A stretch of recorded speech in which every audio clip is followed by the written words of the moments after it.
So, tuturuan ko kayo kung paano mag-transfer ng funds mula sa Trust Wallet nyo sa GCash. So, tap nyo lang yung Open Trust Pay.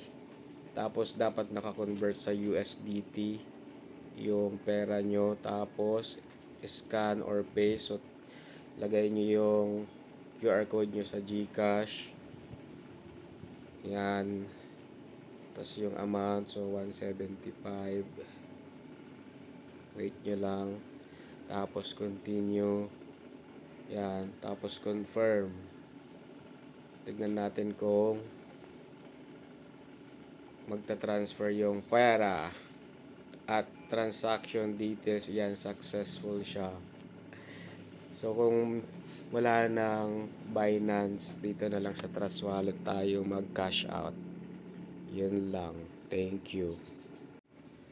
So yan, tignan natin kung pumasok yung laman. So ang laman ng GCash ko ay 4 pesos lang. Ayan, dumagdag na 175. So wala siyang charge to transfer USDT to GCash.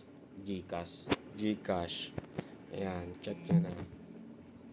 Yung mga maraming crypto dyan.